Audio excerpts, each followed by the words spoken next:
Voy a empezar yo. Cuando se plantea la posibilidad de hablar sobre el arte en general y el psicoanálisis, usualmente, no siempre, es ocasión de aplicaciones y explicaciones más normativas a priori que abiertas al encuentro con lo sorprendente. Reivindico esa antigua perplejidad infantil ante sensaciones inesperadas para buscar un cruce que no se reduzca a conclusiones, salvo las provisorias, para el camino que esas sorpresas sostienen. Aproximarnos a través de la cuestión del gesto en relación a la música nos evita los lugares intensamente visitados y vigilados. Extrañamente el arte, también el psicoanálisis, está plagado de vigilantes, como si la tentación fuera en todo momento trazar sus límites y valor. Entonces decía, lugares intensamente visitados y vigilados que trataremos de evitar, para disponernos en el jardín a conversar en el murmullo íntimo de la complicidad. Dueto y jardín, ¿cómo se llamaba la obra del famoso dueto? Bueno, ya.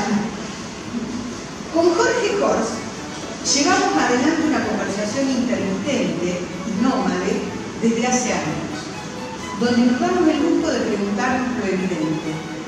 En ella instalamos y prolongamos este diálogo público.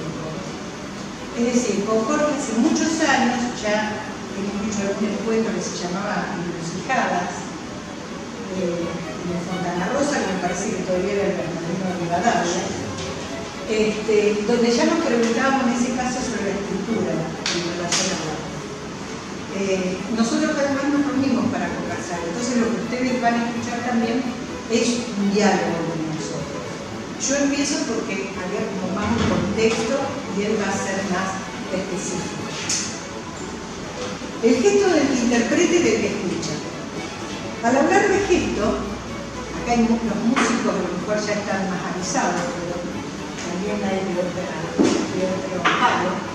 Al hablar de gesto es casi seguro que la primera asociación que surja hará referencia al cuerpo. Gesto, entendemos rápidamente, es un movimiento significativo del cuerpo, es decir, un movimiento que arrastra un posible significado o sentido. Un gesto amoroso, un gesto de rechazo, un gesto insultante, etc.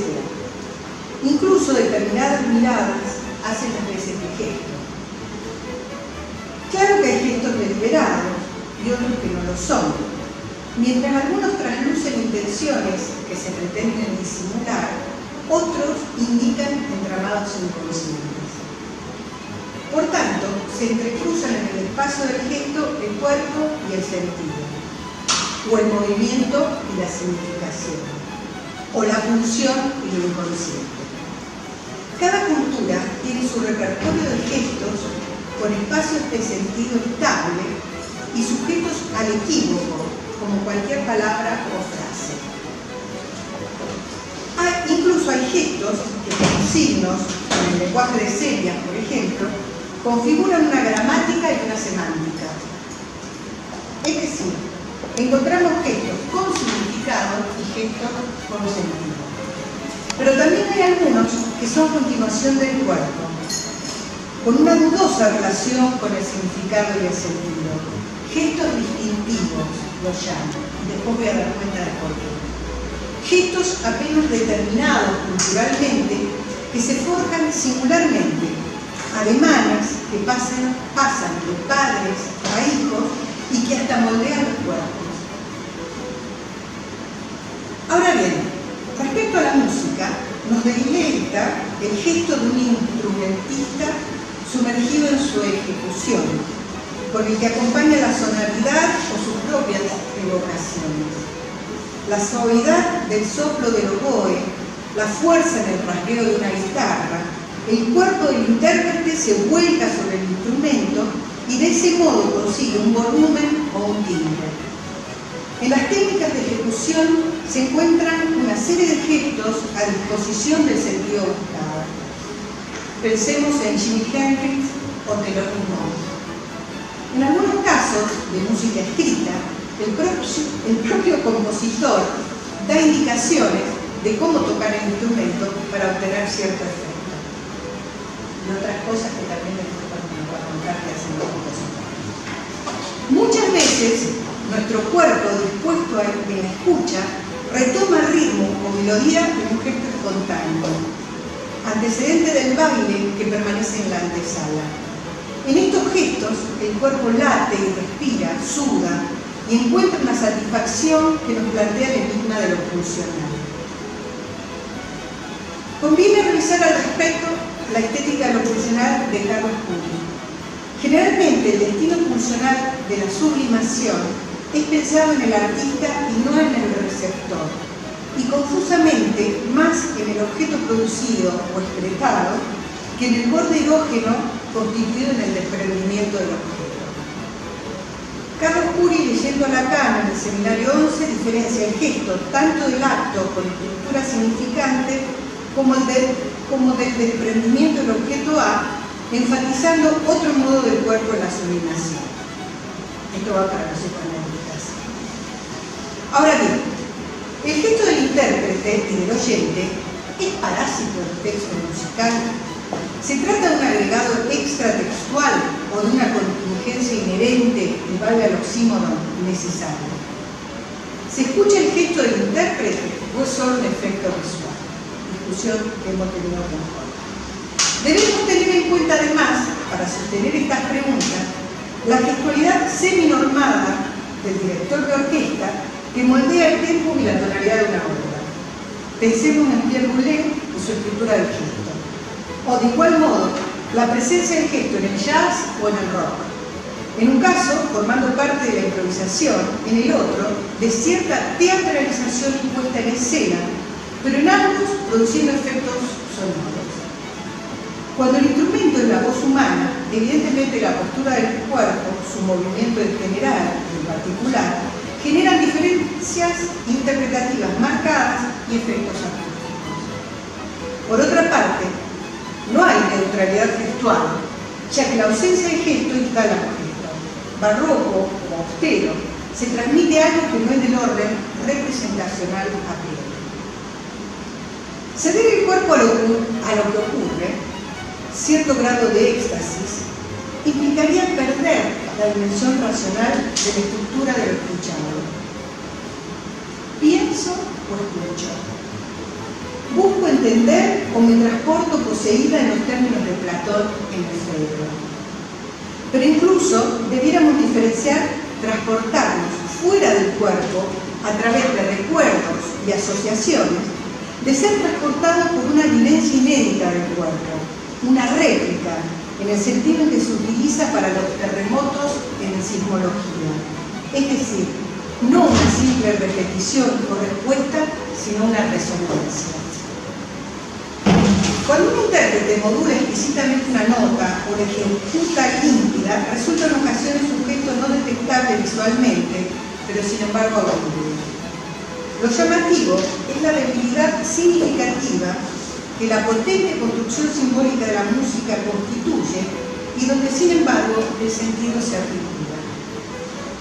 Culturalmente algo suena calmo, amoroso, infantil, siniestro, amenazante, etc., apelando a una reserva de recuerdos, armonías similares, ritmos, melodías, tonos, alturas, evocan situaciones y aún fragmentos musicales anteriores. Puntuaciones de qué es lo que debemos escuchar. Podría diferenciarse cuando la música convoca un sentido musical y cuando un sentido extramusical fuera de ella.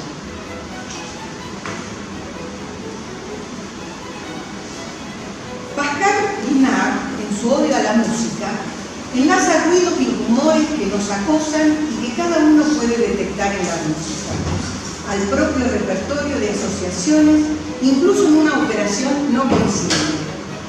Rumores que la música buscaría acallar, pero que a la vez aloja. Cito textualmente: sonidos no visuales que ignoran para siempre la vista, deambulan en nosotros. Sonidos arcaicos nos persiguieron, aún no veíamos, aún no respirábamos, aún no gritábamos, oíamos. Cierro la cita de Guinard. El cuerpo vivo no sabe de silencio. El silencio es una construcción del discurso y de la música. Pero aún esa construcción de sentido representacional es frágil, ya que no solo no hay atadura fija ni natural entre la sintaxis, el campo semántico y el pragmático, en tanto lógica de la recepción, sino que la función, propongo, es nominativa y no de uso. Ahora, más adelante voy a dar cuenta de eso. La música basada en estos sentidos culturalmente asociados puede ser usada en distintas situaciones, lo cual vela, pero no invalida, su acto nominativo. Cuando alguien interpreta o escucha un fragmento musical, no me parece seguro que siempre o todo el tiempo intermedie el sistema representativo, entendido como mediación simbólica ajena al cuerpo. Jean-Luc Nancy, en A la escucha, filósofo francés, en un texto que se llama A la escucha, un libro, plantea dos vías de la percepción sonora según se trate del discurso verbal, donde la escucha está tensada hacia un sentido más allá del sonido, o en la música, donde es a través del sonido que el sentido se propone a la audición. En el discurso verbal, incluyendo su deriva poética, el sonido es solo un medio. En la música, la resonancia involucra el cuerpo. La palabra gesto proviene del latín, traer o llevar a cabo. ¿Acaso el gesto trae el cuerpo como capacidad expresiva en el sistema representacional? El gesto como huella del compositor. Otra cosa es escuchar el gesto de un compositor, el gesto musical, como se suele decir entre los músicos. Ese ademán típico, esa manera de resolver, que no es simple cita o repetición de un fragmento, esa desviación del patrón sonoro imperante. Gesto que puede ser evocar, después lo va a explicar, pero verterse de una manera singular en la obra de alguien específico. Gesto que permite identificar la época de composición o que permite identificar al compositor. Aquí el gesto musical se aleja del gesto corporal o el gesto en general y de la performance. Este gesto es siempre anterior a la espera de lo representacional. Dice Boulez en el gesto musical, abro comillas, cito textualmente: si el gesto del compositor está condicionado por la imitación más o menos consciente del modelo que eligió como el más pertinente en relación a sí mismo, eso no impide que ese gesto le pertenezca legítimamente y que en ese gesto primero se pueda divisar la permanencia de los rasgos de lo que se convertirá en su gesto personal, absolutamente irreductible a los otros gestos. Hay un pasaje de estilo colectivo a estilo individual. Cierro la cita de nuevo. ¿Se puede sostener una diferencia entre el gesto corporal y el gesto inscrito en el texto musical? ¿Nos lleva esto a plantear un gesto incorporal? Y acá me lleva a pensar la incorporalidad del gesto a otro tema. Incorporar para los estoicos el lectón es un expresado, lo que se dice de alguna cosa. Predicados desatados de alguna sustancia que no son predicables a su vez. Vacío, lugar, tiempo. Predicados no esenciales o accidentales, sino verbales. Lo cual, para estos materialistas, es un efecto de los cuerpos y no una causa esencial. Es decir, para Aristóteles, en la forma está la causa. Para ellos, jamás la causa puede ser algo que no esté propiamente en el cuerpo. Spinoza, justamente, abreva esta idea, que justamente no se pregunta qué es un cuerpo, sino qué puede un cuerpo. Es decir, las fuerzas que el cuerpo contiene. Vale decir, entonces, que podemos pensar un gesto incorporal como efecto de los cuerpos. Su manifestación comunicación o expresión. Cabe añadir que con ello podríamos decir que el cuerpo no es la causa del gesto, sino del hecho o del evento del gesto. Solo los cuerpos actúan y padecen. Los incorporales se hallan en el límite de la acción de los cuerpos. Una forma interesante de pensar en esto, ¿no? Estaría en el borde del cuerpo.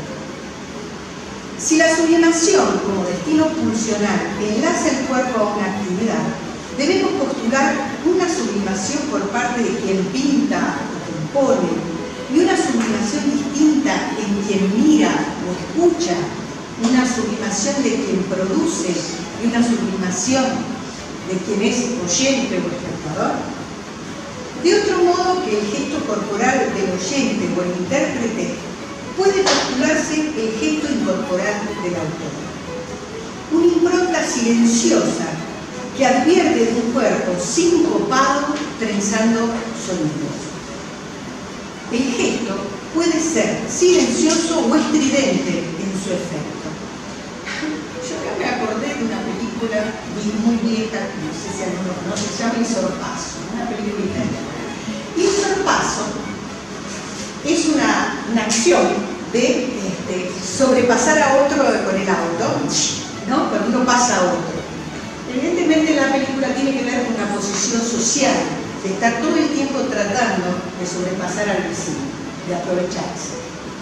Pero el sorpaso también era el nombre que le habían dado a una bocina en esa época en Italia a los funerales.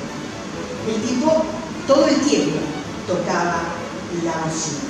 El sorpaso tenía que ver con un gesto de sobrepasar y también con un gesto estridente, que era el sonido de la bocina. Hay una evidente distinción entre el gesto del intérprete, el del receptor y el del autor o compositor. Hay tres cuerpos, tres respiraciones, tres pasos que pueden potenciarse, anularse, tal vez alejarse por una fuerza centrífuga del centro que la otra comanda. Sin embargo, el gesto del autor se distingue como su retórica. ¿Qué figuras elige? ¿Qué metáforas o metonimias le son propias? Ese rictus involuntario puede traslucir como una firma, siempre la misma y siempre diferente, la huella del autor en tanto ausencia estricta, es la huella del paso del autor. Agamben, en El autor como gesto, analiza el famoso texto de Foucault, que es un autor, donde justamente plantea estas huellas en el texto que quedan de la presencia de quien lo produjo. Y en notas sobre el gesto, Agamben hace hincapié en la posibilidad del gesto que exorcice el poder paralizante de la imagen, o diría yo, de la forma. Comenta allí de las leyendas griegas que hablan de esculturas que rompen los lazos que las detenían, liberándose en un gesto, se ponían en movimiento, liberando la vieja oposición entre medios y fines, gesto que es un medio que no media y sin embargo no se transforma en una forma. Gesto que libera de la hipnosis paralizante de la música o que ayuda a su producción, como el encantador de serpientes, a la producción del encantamiento, digo, porque para Agamben el gesto liberaría de esa hipnosis, y podríamos decir que en el encantador de serpientes el movimiento de la flauta es parte del encantamiento.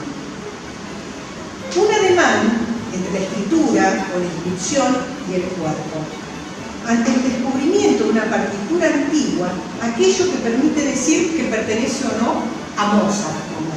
Encontramos una partitura y si está esa firma allí que nos permite, ese gesto que nos permite decir si eso pertenece o no a Mozart.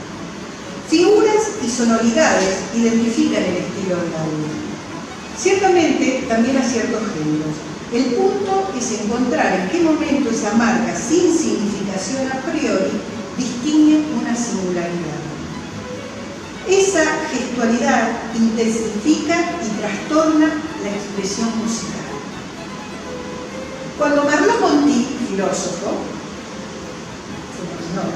en 1964 elabora la filmación que se hizo de Matisse, el pintor, pintando, y se detiene en el gesto tomado en cámara lenta, en que la mano con el pincel dura antes de arrojarse al trazo, me ayuda a pensar la cuestión de la intencionalidad consciente e inconsciente o la espontaneidad de la actitud del cuerpo atrapada en esa vacilación imaginaria, porque esa vacilación es solo dada por la cámara lenta. El pintor estaba haciendo el trazo. Dice Lacan en el seminario 11, el ejemplo tan bonito que propone Merleau-Ponty en el recodo de signos, ese es el texto signos, la extrañeza del film en cámara lenta en que aparece Matisse pintando. Lo importante es que el propio Matisse se haya sentido turbado al verlo. Merleau-Ponty subraya lo paradójico de ese gesto que, aumentado por la dilatación del tiempo, nos permite imaginar la más perfecta deliberación en cada una de las pinceladas. Es solo un espejismo, dice. Por la rapidez con que llueve del pincel pintor las pequeñas pinceladas que se van a convertir en el milagro del cuadro, no puede tratarse de elección, sino de otra cosa. Esa otra cosa podemos intentar formularla, dice Lacan. ¿No habrá que ceñir la pregunta a lo que he llamado la lluvia del pincel? Si un pájaro pintase, no lo haría dejando caer sus plumas, una serpiente sus escamas, un árbol desorugándose y dejando llover sus hojas. Esta acumulación es primer acto en el de poner la mirada. Acto soberano, sin duda, puesto que pasa algo que se materializa y que debido a esa soberanía volverá caduco, excluido, inoperante, todo cuanto, llegado de otro lado, se presentará ante ese trazo. Ese trazo que escapa del cuerpo, considero no se propone significar, sino nombrar. Usamos marcas, sonidos, imágenes para comunicarnos con más o menos éxito. Pero ¿qué ocurre cuando la palabra lluvia no la utilizamos para advertir de llevar paraguas o para señalar que cesó, sino para atraer esa primera función de bautismo, nombrar la lluvia? Allí el sustantivo común se vuelve casi nombre propio, actualizando el acto de nombrar, oscilando entre designar y denotar. La metáfora inaugural se recrea en el autor y se libera para el que escucha ya no la evocación, sino la pura distinción que como marca en el cuerpo sostendrá cualquier otro devenir. Lluvia. Lluvia. Algo allí que se nombra, se recorta. Al nombrar, el sistema representacional se desprende de su uso para reactualizar la huella en el cuerpo del enigma del origen, de la primera sustitución de algo por un entramado impreciso de signos, nombrar. El autor nombra, se nombra al hacerlo y permite suspender en el receptor el uso representativo para expresar la diferencia en cuanto a tal. El gesto y la expresión. Cuando el gesto no representa de modo significante el tanto signo, ¿en qué sentido podría postularse que expresa? Algo se moviliza hacia afuera abriéndose paso hacia el cuerpo del otro. Se separa bajo presión, esa es la etimología de expresión, como se exprime hacia el otro. Si la representación, como dice Giorgio Colli en Filosofía de la Expresión, es relación, pienso precariamente la expresión como movimiento de exteriorización de aquello del cuerpo que no ha terminado de ordenarse en el sistema representacional de las relaciones. irrumpe como trazo en la estructura textual y trae la emoción como movimiento pulsional. Se expresa y no se representa.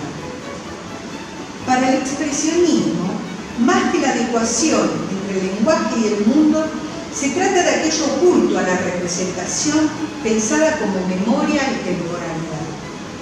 No se trata de lo que vuelve a presentarse, representarse, sino del sentimiento que se infiltra e invade, pero no como tonalidad romántica, sino como gesto corporal distinto.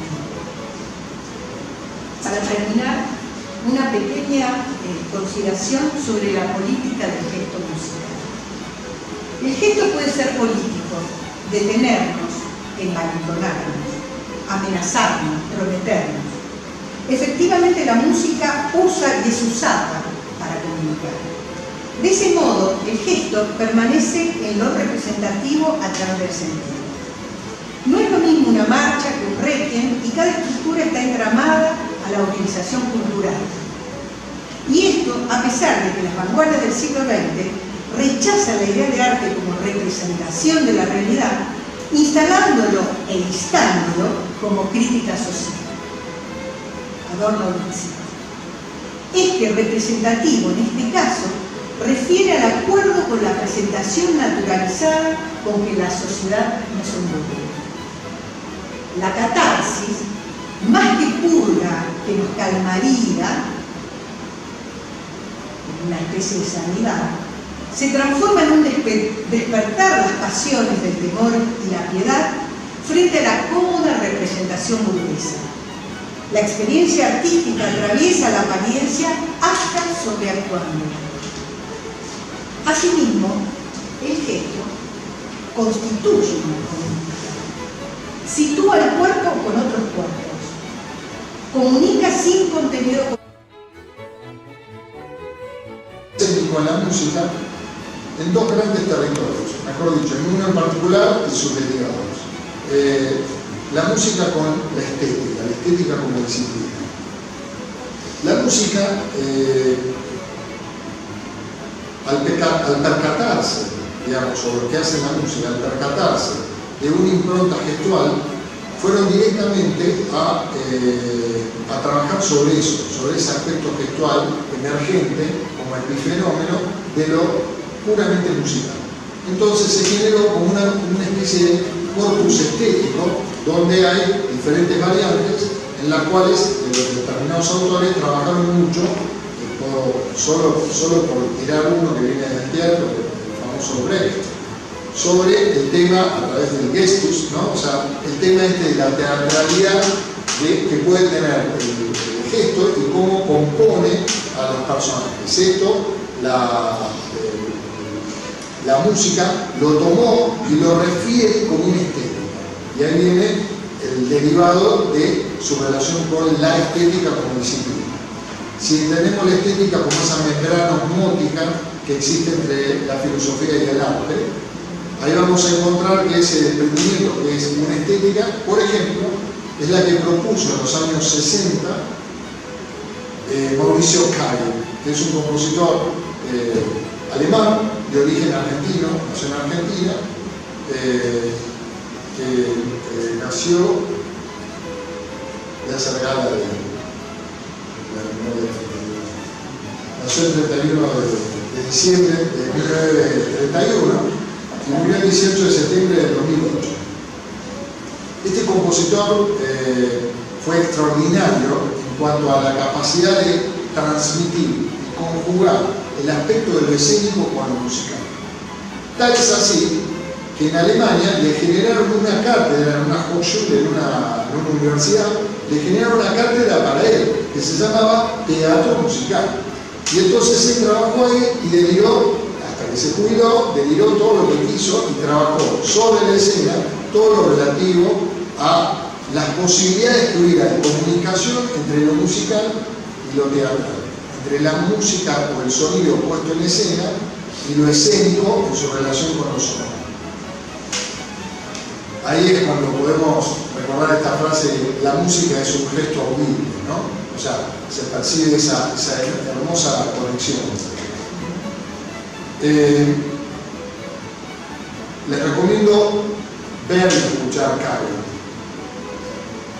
Una experiencia que me pasó a mí, años 80, grabábamos los pobres cassettes que siempre se cortaban, ¿no? O sea, duraba, si la hora duraba 3 horas, lamentablemente había que cortar y seguir. Bueno, había una obra de Kaggle que se llama Start Theater, que si mal no recuerdo es el 69-70, por ahí es. O sea, teatro del Estado. Y claro, vos la escuchás y no entendés absolutamente nada. O sea, en realidad no es que tengas que entender algo incluso viéndola, pero no ayudaba nada a no verla, digamos. O sea, escuchar eso no era como escuchar una ópera de Wagner, donde uno a través de lo sonoro percibe el componente dramático, los materiales, etc. Claro, se escuchaba, no sabía qué pasaba, escuchaba.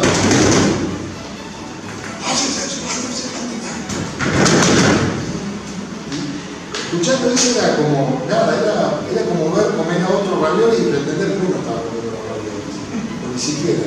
Estaba escuchando el sonido de los raviolis y no lo podían ni palpar.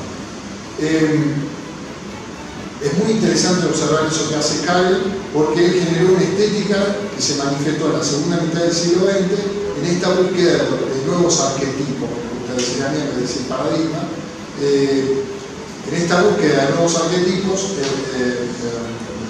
Kaggle se metió en el intersticio entre lo sonoro y lo escénico y generó una postura estética específica. Y dio llamarse así, teatro musical. Bueno, esto era cuando el gesto está por fuera, ¿no? Está por fuera de lo musical. ¿Qué sería el gesto dentro de la música?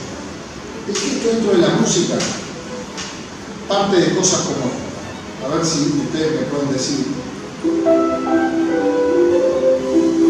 a poner al principio que sería lo más profesional. Digo lo mismo, lo que pasa es que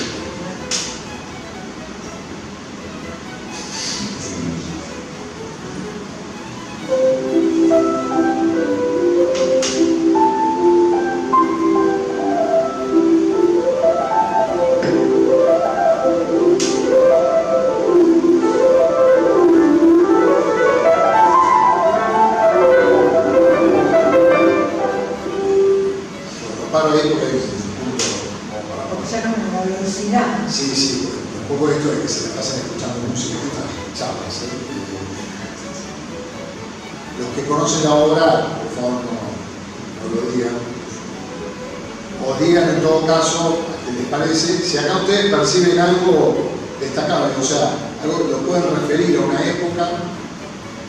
Primera pregunta, si lo refieren a una época, ni siquiera les digo un autor, empezamos una época, a ver si a alguien se le ocurre. Si se anima y no le da vergüenza. Es muy conocida la música, por eso me refiero que es muy prohibido hablar de técnicas.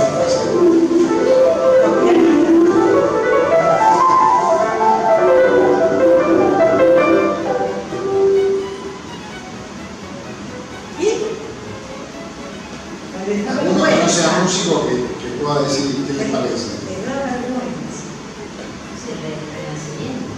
Bien.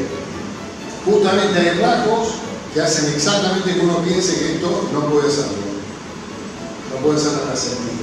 O sea, no. O sea, uno escucha, bueno, es que vos probaste, el otro te pedí. La especificidad del material la sabés a medida que te vas adentrando en la escucha constante de ese material. Es algo improbable que si no escuchaste este tipo de música, no este tipo de música o esta música de manera habitual, tengas por qué saber en qué época se hizo. Este es el tema. El tema no es no saber en qué época se hizo, el tema es saber en qué época se hizo, porque hay una especie de corpus de memoria que vos fuiste registrando a partir del desarrollo de la vida, digamos, en donde vos fuiste reconociendo que hay elementos que refieren a esa época y que vos puedas decir esto es de tal época.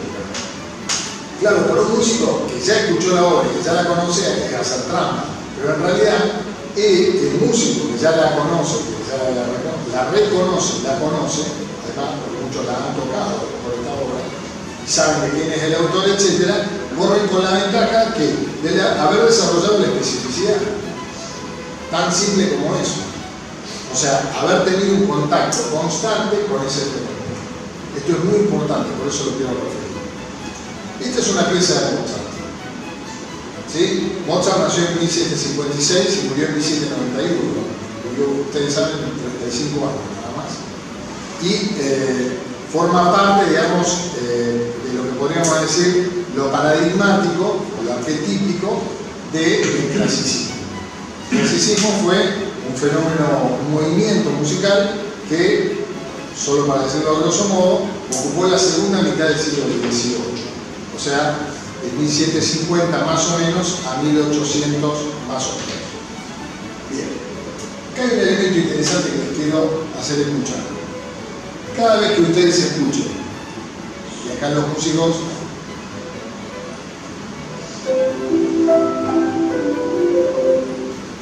ustedes escuchan ta, ti, ta, ¿no? Pero abajo, eso lo hace la mano derecha. Abajo hay un ¿no? Eso que nosotros así medio a veces hasta lo vulgarizamos, eso se llama bajo de Alberti. ¿Sí? Bien, van a ver que tuvo algún sentido hablar de esto. Valió la pena en algo, algo de eso. En casa lo tocaban en el piano y se lo separaba y lo escuchaban con el resto. Sí, a lo toco, ¿no? Pero bueno, sí, tocado acá, uno percibe que ese urarina, ¿qué es? Ese bajo de Alberti fue un signo de esta época. O sea, casi no se encuentran demasiados ejemplos en el barroco, que es el movimiento anterior, de la primera mitad del siglo XVIII para atrás, ni se encuentran ya tantos ejemplos en el siglo XIX, lo que generalmente se llama romanticismo, que el siglo XIX es una gran bolsa de gato, digamos, así, porque hay muchas otras opciones, pero el romanticismo es una de las axiales, digamos, de las ejemplares. Ya no lo vas a percibir. ¿Por qué les parece que puede hacer que no se perciba? Eso es absolutamente lógico. Cualquier compositor de 1820, 21, 22, si escribía con un bajo de Alberti, era como si escribía un anacronismo absoluto. Era como hacer una cosa, un gesto del pasado, vetusto, negable, absolutamente innecesario. Esto ya no es de nuestra época. Como usted decía, como una metáfora gastada. El fuego de tus ojos. Claro. Ya está. Claro. Fue eficaz, fue interesante como enunciado cuando aparecieron las primeras veces, cuando eso se reprodujo, ahí me lo leyó, se reprodujo, ahí se lo dijo otro, ahí se lo dijo otro, ahí se lo dijo otro, cuando se dijo tantas veces, se produjo esa especie de desmembramiento, de vejez del fenómeno. Bueno, ahora ustedes saben lo que es un bajo de Alberti. Y ahora lo van a escuchar. Les voy a pedir, si quieren, levantar la mano cada vez que lo escuchen. Si se anima. Sí, por supuesto, acá nadie. A mí, cuando a mí me piden que haga algo y estoy en el público, suelo ser el más retraído de los retraídos, porque tengo una timidez patológica. Entonces, digo, que no me crean. Si te miras, bueno, quiero que lo escuchen y a ver si escuchan algún otro fenómeno que ustedes puedan describir. Digamos.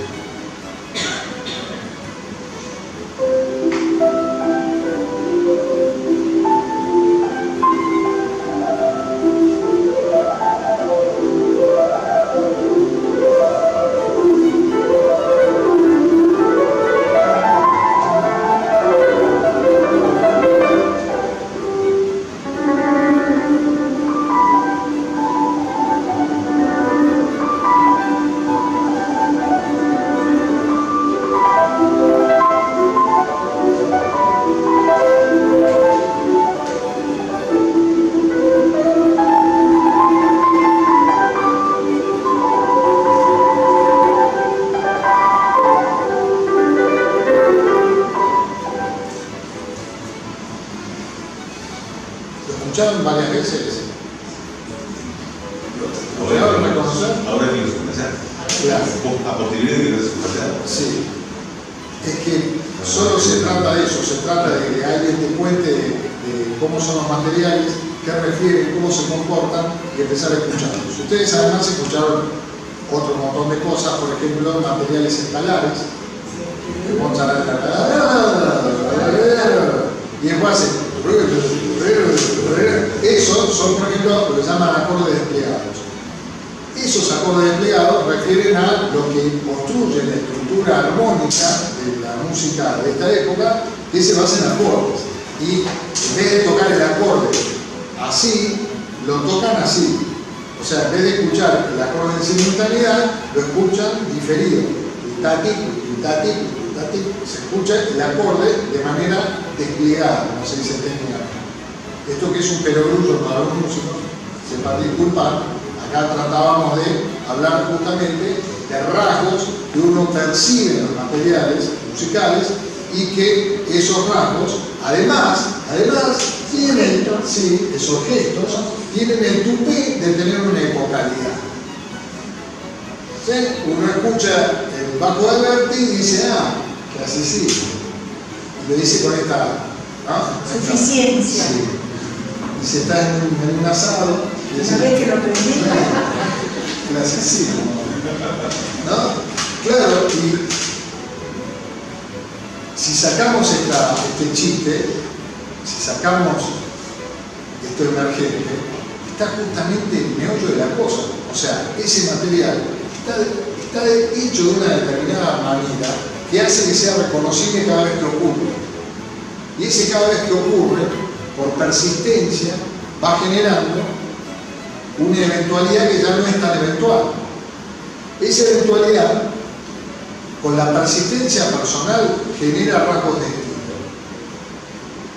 Si los rasgos de estilo se vuelven profusos y se difunden entre varios autores, esos rasgos de estilo se convierten por persistencia social en un rasgo de época, en un estilo epocal. Entonces, cuando escuchemos música que tiene el bajo de Alberti, algo probable nosotros digamos, clasicismo. A lo mejor el tipo lo escribió ayer, pero al usar este tipo de gestualidad no nos propone otra cosa que referirnos al siglo XVIII, esa segunda mitad del siglo XVIII. ¿Está? Por eso, no nos vamos a olvidar más, que ahora escuchemos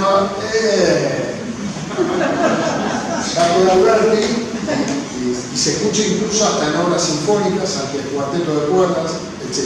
Es un rasgo muy tipológico. Otro rasgo tipológico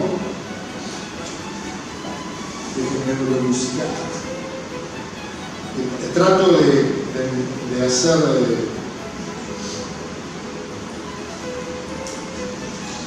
ejemplos sonoros para que no sea tan árida la explicación.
Bueno, acá escucharon otro fenómeno también, se escucha desde el principio, por supuesto que deben haber percibido el famoso bajo de Alberti.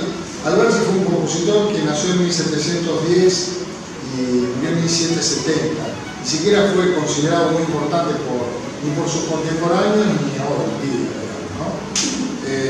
Por Alberti, pero quedó cristalizado en la historia de la música con su bajo, que tampoco era de él, o sea, él lo usó y lo hizo tan carne que, bueno, digamos, no se sabe bien cuál fue el primero, tampoco se sabe bien cuál fue el último, porque algunos compositores en el siglo XIX usaron el bajo de Alberti, pero para referir este gesto antiguo, ¿no? Como este recuerdo de una música infantil, algo que viene del pasado, esto que es un topoy de aquello que nos trae nostalgia, muy típico del romanticismo. Eso entonces es muy probable que ustedes escuchen de una obra romántica, a veces este tipo de gesto, ¿no?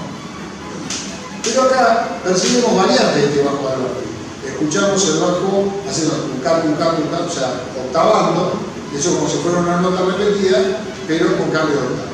También escuchamos el bajo tambor, se escucha la nota de base y después la iteración. Esas son no variantes, sino son alternativas al bajo de Alberti. Cuando ustedes escuchen eso, van a estar olfateando, oyendo, auralmente van a estar relacionados con un cuerpo gestual que tiene que ver con el clasicismo. ¿Sí? Es impresionante porque uno agarra una partitura de cualquiera de estos compositores y hace dulce con todo lo que encuentra ahí este tipo de gestualidad. ¿Por qué? Porque tenemos nota iterada, tenemos el bajo de Alberti, tenemos la octava, el acompañamiento de iterada octavada, tenemos el acorde desplegado, y hay uno que apareció que es cuando el acorde lo hace atacado, sincrónico, hace clac, clac, clac, clac, clac, clac, clac, clac. Esto es famoso en una sonata en la menor, si mal no recuerdo, donde Mozart hace la línea melódica y la mano izquierda hace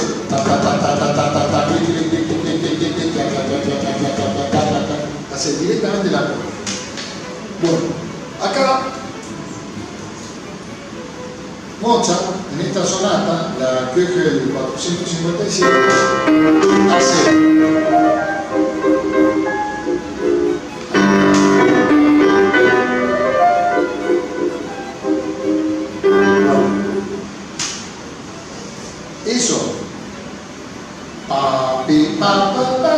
eso es un acorde desplegado, que ya habíamos hablado antes se usaba como acompañamiento, ahora lo usan como parte principal. Ese material, esa forma de trabajar el acorde, puesto al principio de la pieza, se entiende, se sobreentiende que no es con una intención de acompañar nada, sino que es la cosa en sí. No es un como si, no es alguien que acompaña a otro, que acompaña a un personaje principal, sino que es el personaje principal, ese pequeño acorde desplegado. Pero ese acorde desplegado, ¿qué significa? No refiere solamente a despliego el acorde porque es un artilugio estructural musical, sino que la idea de desplegar el acorde es también un sentido de apropiación del espacio. Se apropia de ese espacio acústico, se apropia del registro, de tal manera que en su expansión, en su desarrollo, trata de dejar claro, este es el inicio del camino. Y de acá nos vamos. ¿Sí? Nos vamos, de acá nos vamos, de ese camino. Bueno,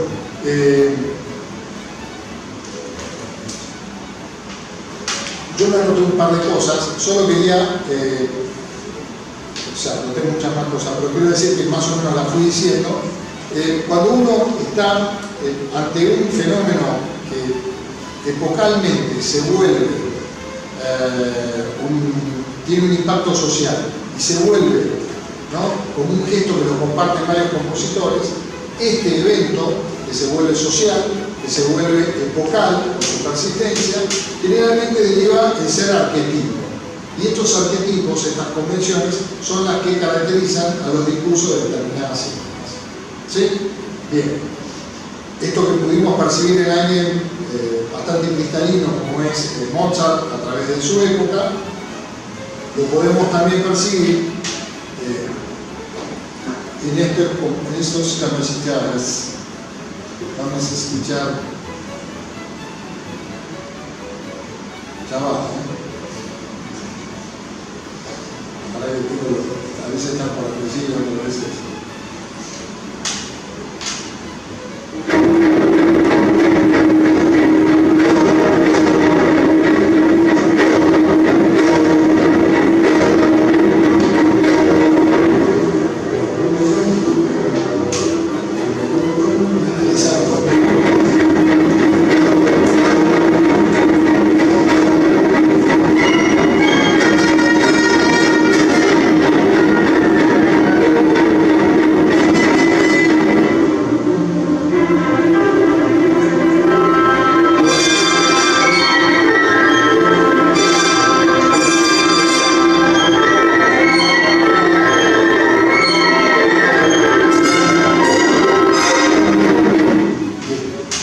Ese señor,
bueno, es el mismo compositor, ¿sí?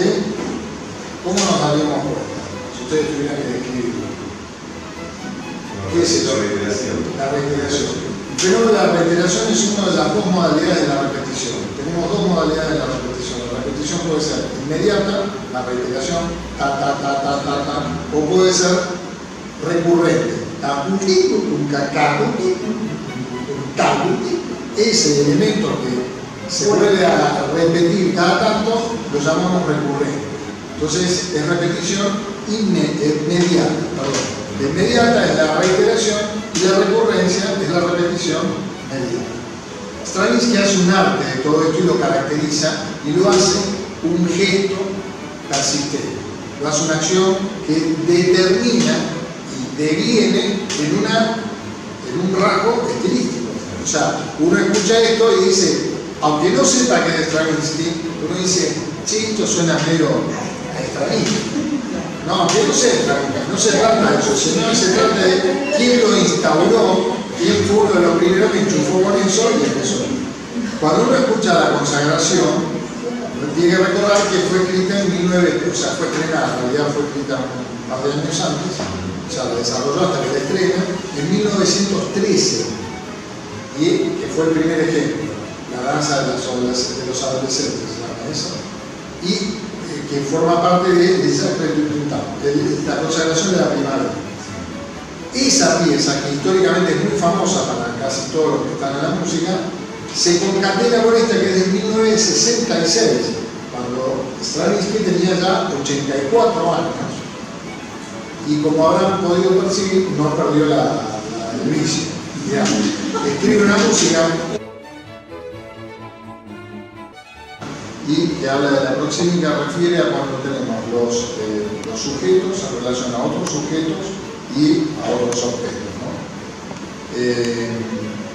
Ese término es un término que hoy día se usa mucho también, por ejemplo, solo por mencionarlo para que se percaten también de su profusión, se usa mucho en el ambiente laboral, porque tiene que ver con tema de los espacios físicos, que se respeten o no, que se consideran respetados o no.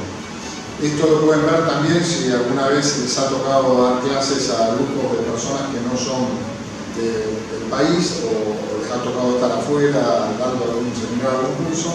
La relación con esas personas es muy diferente de cómo se dan, por ejemplo, por lo menos aquí, que tenemos una tradición más latina. Esto es muy notable, muy evidente. De hecho, está de más decir el corpus gestural que uno tiene, de mover las manos, etcétera, etcétera, en otros lugares es absolutamente nimio, casi inexistente, y solo se transmite a través de la voz, a través de las líneas de expresión vocal, ¿no? Esto que parece un perogrullo también se traduce y se ve, después se ve, se escucha, se percibe en las diferentes llegadas de las disciplinas según que uno esté analizando o estudiando. Sin ir más lejos, gracias a mi gran profesora María Zulema Abel, ella nos ha transmitido también, por ejemplo, el tema del informalismo. El informalismo, en algunos de sus puntos más ontológicos, en sus puntos más neurálgicos en cuanto a su ontología, tiene que ver justamente con ese dejar la huella de ese comportamiento gestual, digamos, ¿no? Que configura y conforma de alguna manera una especie de cartografía, de mapa de las intenciones del artista, aunque uno no llegue a ver a lo mejor todo lo que se produce de manera temporal, etc., ¿no? Porque a veces por superposición como que se va tapando y se va creando una polifonía gestual o gestual que también forma parte de la obra, en tanto y en cuanto forma parte incluso del grosor, ese grosor que se vuelve tangible, que se vuelve táctil, que uno lo puede observar y hasta lo puede percibir su profundidad. Eso también tiene que ver con la proximidad. Todo esto que tiene que ver, que relaciona los elementos de los sujetos con otros sujetos, con los objetos, si se quiere, y sus emanaciones, cuando uno trabaja en lo musical, tiene la impronta de lo exterior, tiene la impronta de lo que está como por fuera de la música. Entonces a mí me gustaba diferenciar esta idea de la música como provocadora de lo gestual. Podríamos decir como extracódigo, ¿no? Como una cosa que está como por fuera del código musical, al cual refiere, al cual lo puede influir, al cual lo puede motivar, pero no lo caracteriza necesariamente en su sentido ontológico, ¿no? Sí lo caracteriza como fenómeno que puede ser de la recepción. Habría como tres emergentes de lo que yo considero acá un conjunto de epifenómenos, entendiéndonos que serían como fenómenos que no son ni secundarios ni nada, sino que son como fenómenos emergentes, ¿no? Como fenómenos que se desprenden del fenómeno en sí, que es la expresión gestual. En el primer caso, yo ubicaba, lo hice en un orden un poco didáctico y quizá les resulte un poco escolar, pero bueno, en pos de que más o menos se pueda captar lo que quiero decir, que sepan disculpar esa escolaridad, ¿no? Teniendo en cuenta que los que me conocen saben que no soy muy escolar. El punto 1, digamos, o sea, la primera manifestación gestual, que tiene mucho que ver con lo que Wanda decía, es el tema del gesto de los intérpretes. Ahí se separan, digamos, como en tres grandes áreas, por decirlo así. El gesto del intérprete instrumentista, el gesto con instrumento. O sea, ustedes han visto siempre algún violinista o algún pianista o algún incluso clarinetista, que se han mencionado los oboístas. Solo por mencionar los oboístas, como muchos intérpretes de instrumentos de madera de la orquesta, no suelen ser, no se mueven demasiado. En general uno ve que las cuerdas se mueven más, digamos, por una cuestión de que el físico tiene una expansión física y necesita un área un poquito mayor, y el instrumentista de viento suele estar más quieto en su lugar, y es raro que se mueva y que eso pueda afectar de alguna manera a lo sónico, es lo que charlábamos con ella. Evidentemente uno puede percibir si se mueve mucho o no. De hecho,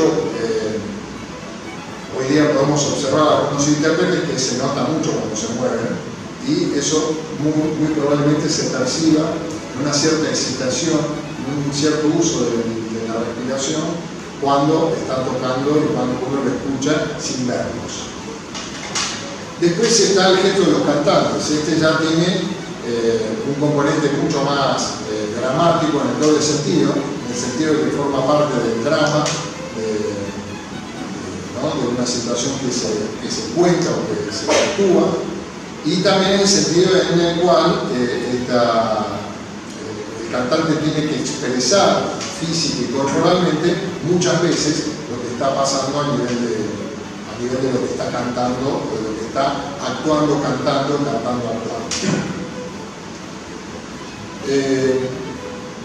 De hecho, es muy interesante que los compositores metieron la cuchara en ese aspecto también, no solamente involucrando al cantante en tanto actor, en tanto personaje que genera un personaje sobre el escenario.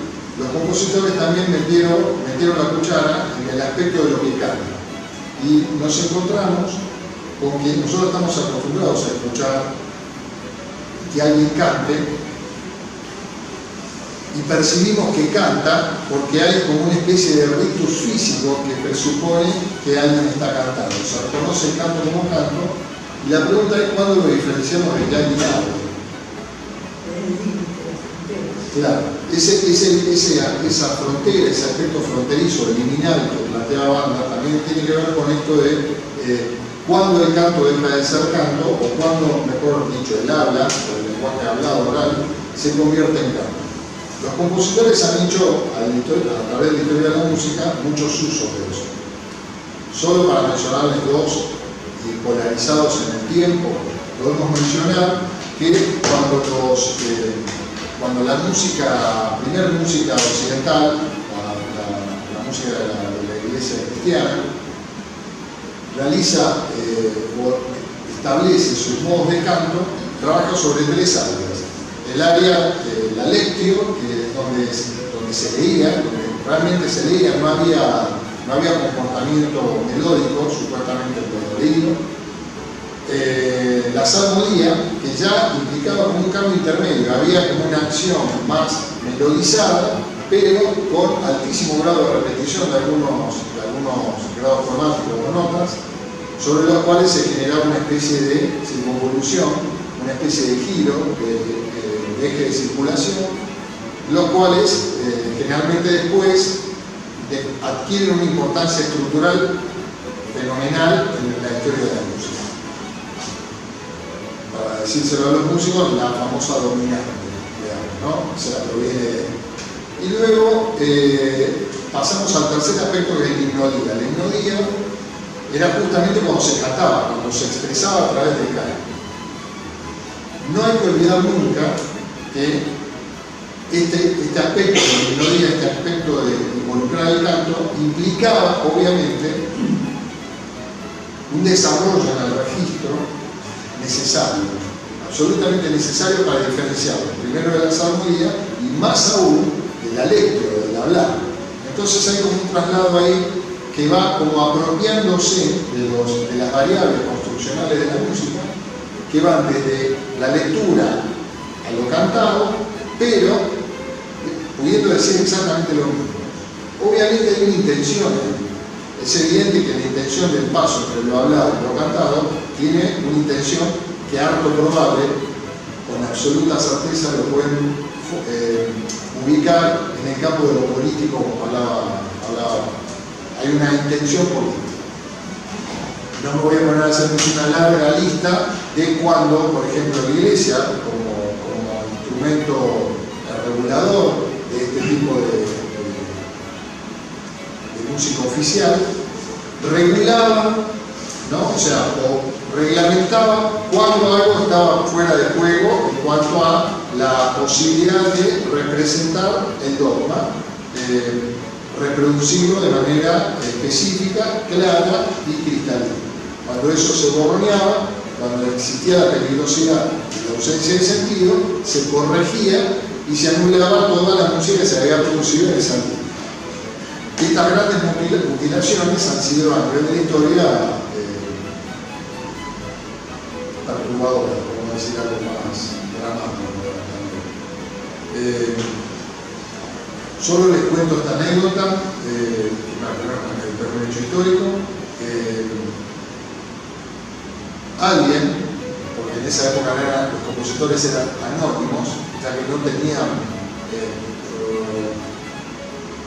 tenían la idea de que eran autores o más bien dueños de lo que producían. Cuando eso era de una institución, ellos lo que componían lo hacían en base a una serie de cantos supuestos que venían heredados.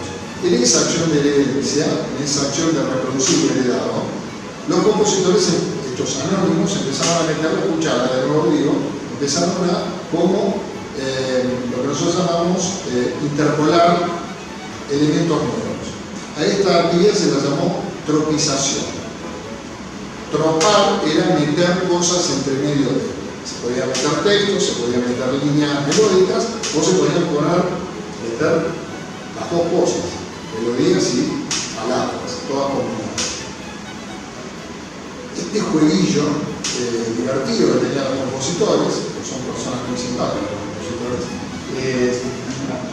ellos empezaron a esa actividad casi desde el primer canto llano, o sea, desde la formación del canto llano se reconoce entre el primer del siglo I y el siglo IV, pero obviamente ya venía por la tradición hebrea, etc., ya se había como conformado esta forma de expresar. O sea que desde ese siglo hasta el siglo XVI tuvo un altísimo grado de desarrollo. Una de las formas de tropizar se llamó secuencia.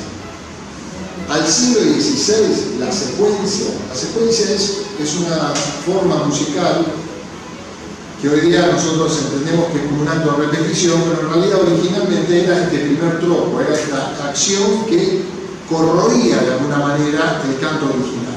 Cuando digo corroía, lo digo con todo el sentido que la palabra le cabe, ¿no? Lo contaminaba. Y este acto de contaminación se tornó peligroso, y en el siglo XVI se llegaron a contabilizar aproximadamente 5.000 secuencias reconocibles en toda, digamos, la parte de la Iglesia centroeuropea. En el Concilio de Trento, como ustedes saben, duró 18 años, o sea, con su lengua, entre 1545 y 1563, y durante esos 18 años, que también hay que aclarar, no es que tuvieron 18 años charlando, los tipos sentados ahí, evidentemente, sino que iban y venían según las vicisitudes de la política y de la época, pero ese Concilio de Trento, que empezó y cerró 18 años después, trató, si mal no recuerdo, durante 6 días el problema del arte. Entre estas cosas se charló y se discutió el tema de la música, y acá es donde yo quedé pero muy impresionado, porque la Iglesia, de esas casi 5.000 secuencias que se llegó a contabilizar, permitieron dejar solo 4. O sea, miles de músicas posibles quedaron absolutamente condenadas al olvido debido, bueno, a esta relación que hay entre los seres humanos, el dogma y una institución de la República, tan simple como eso. Esto ha pasado en otras culturas, no solamente pasó en occidental, ustedes lo saben muy bien. Hay otras culturas que directamente cambian la dinastía y se cercena todo lo que produjo la dinastía anterior. Así que es parte, digamos, de la conducta donde lo gestual, donde el contenido de eso gestual está teniendo una acción política. Pero esto me parece que no tiene un poco que ver quizá con la música, como verán, sí ya lo tiene que ver, porque si la secuencia como fenómeno fue anulada de alguna manera en su capacidad de producir generosamente originalidad, fue anulada en el siglo XVI, después por supuesto fue incontrolado eso, no se pudo regular que eso se escapara. Es un acto para tener en cuenta. Esto referido a los cantantes. Hay otro aspecto, yo había dicho tres: los intérpretes de instrumento, los cantantes, con su necesaria acción, ya sea que canten un lied, ustedes saben que es una canción, lied, canción en alemán, que esté parado el cantante con su partitura o sin partitura, cantando al lado del piano en una orquesta y sin gesticular demasiado. Diferente del cantante de ópera, que ya desarrolla un espacio, ya desarrolla una proxémica con los objetos de la escenografía y con el propio escenario. Hay una acción escénica que sí. Después esto va a tomar importancia en algo que voy a comentar más adelante. Por último, están en este punto, en este primer punto del primer emergente de este epifenómeno, están los directores. Los directores son seres absolutamente primordiales en algún punto, que mucha gente no entiende a veces muy bien para qué. Son muy importantes en la construcción de fenómenos colectivos sonoros, porque la percepción de que alguien lleva cierto orden en su gestualidad permite a que todos respondan de manera refleja a esa gestualidad. Y ahí también se arman los diferentes entuertos entre los músicos cuando dicen: este director no entiendo nada. Y se refieren a eso, que los que son músicos acá saben muy bien que este no entender nada implica que no se entiende su gestualidad. Su gestualidad no refiere una eficacia para el posible resultado posterior de lo que suena. O sea, si un director pretende que se escuche un 4/4 y hace esto,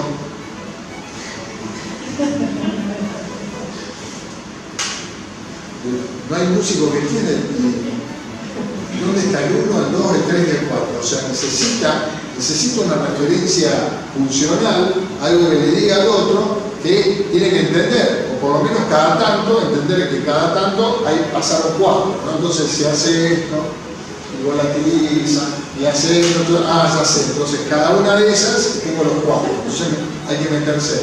Es muy impresionante el trabajo del actor y cómo realiza esta conducta gestual que se llama quironomía.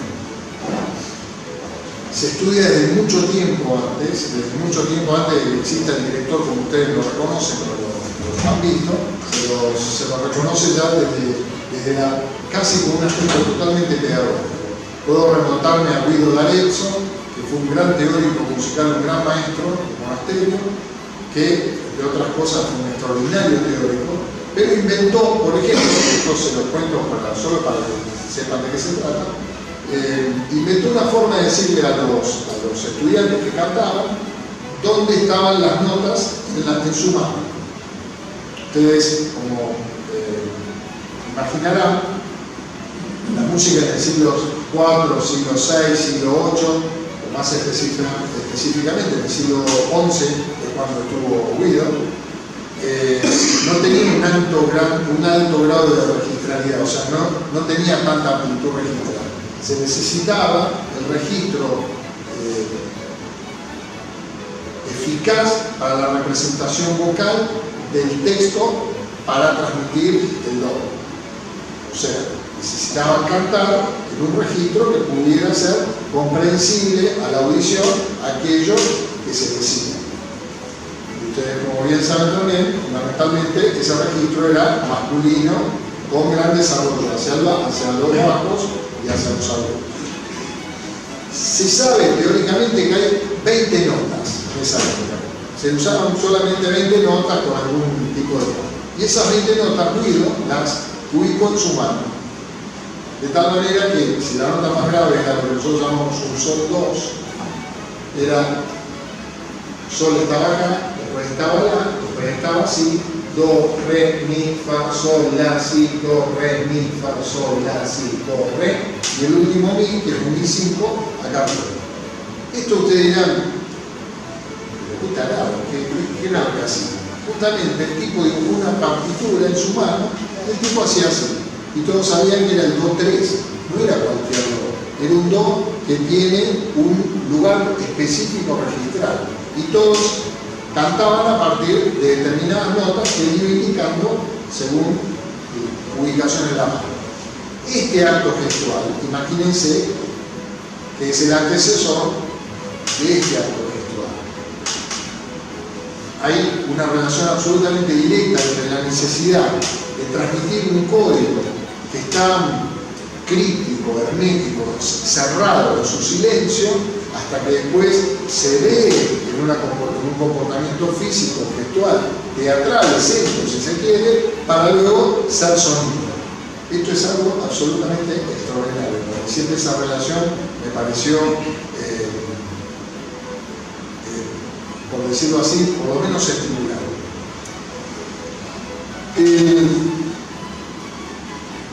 El otro aspecto, que además de relaciona el gesto, el cuerpo, el gesto en acción y movimiento con esta proximidad externa, ya es más específico y tiene que ver con la música y la incidentalidad. Nosotros conocemos, ustedes habitualmente, si escuchan, yo canté ese gesto melódico. ¿Ustedes le refieren a algún tipo de película? El que no vio Tiburón presume que hay, por lo menos parece que puede llegar a pasar algo. O sea, eso fue todo inventado, ¿no? Probablemente alguien que nunca vio una película, o que nunca escuchó la música tonal, o que no sabe lo que es la música misteriosa o la música aplicada, o sea, que nunca escuchó eso, le hacemos a escuchar. A lo mejor no le parece absolutamente nada, no lo relaciona con algo ni amenazante, ni misterioso, ni peligroso. Pero, claro, cuando uno escucha esa música refiere directamente al Tiburón. En realidad el Tiburón lo que hizo, o mejor dicho, la música del Tiburón, lo que hizo fue referir a ciertas connotaciones que nosotros guardamos en nuestra memoria, que nos permite asociar directamente a ese gesto como algo amenazante. Por supuesto, todas las películas que vinieron después y hacen uso de esa que nosotros llamamos alternancia de segunda menor, de semitono, en el grave, toda película que hace referencia a eso, a posteriori de Tiburón, hace referencia a Tiburón, digamos, es como un guiño. Esto es importante porque tiene que ver con que si yo hago esto,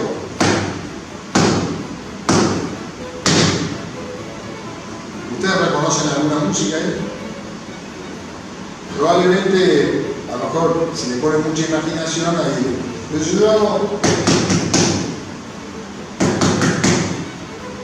ya les empieza a sonar la quinta de ¿no? Taratatán, pararapam, etc. ¿no? O sea, hay un componente rítmico que en su relación con el tiempo se articula de tal manera que en el encapsulamiento de cuando ocurre ese fenómeno, uno empieza a reconocer y recordar una música. Ya ni siquiera necesita de las notas. Si alguien hace ya, la quinta del Beto, por decirlo, ¿no? Bien. Música e incidentalidad acá refiere a cuando la música está en función de. La música estaría en función del cine, del teatro, de la danza, de la pintura, de cualquier cosa, de cualquier disciplina incluso, de cualquier eventualidad que ocurra por fuera de ella. Está en función de, no en un sentido necesariamente satelital y ni siquiera subordinado. Puede estar de manera entramada, puede estar de manera complementaria, hasta incluso puede ser independiente.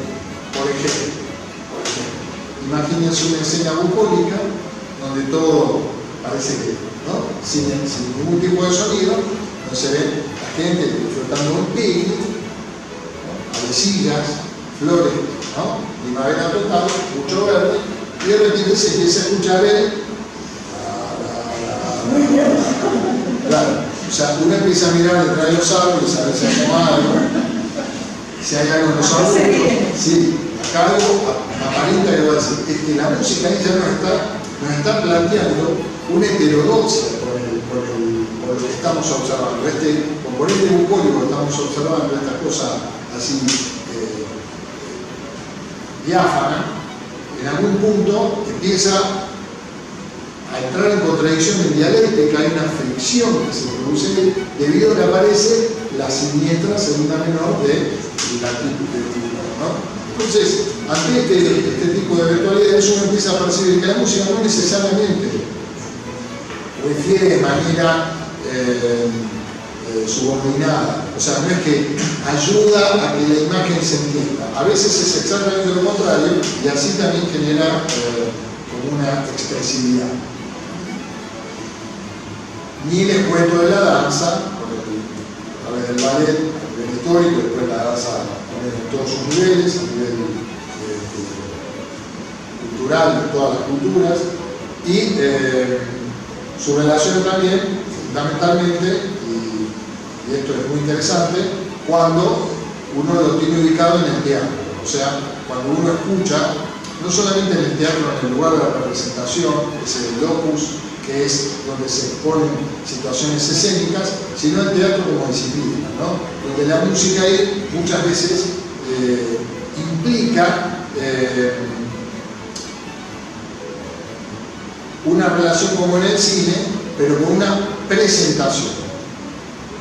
Esto es muy importante tener en cuenta porque no es simplemente una representación, sino que la música se presenta, está ahí, está ocurriendo exactamente en ese momento, como si fuera un cambio. Está ahí, uno la está escuchando en el momento que ocurre, digamos, y ocurre con un sentido de lo escénico que está también siendo presentado, aunque uno también lo pueda sentir como representado. Voy a tratar de ir más rápido así.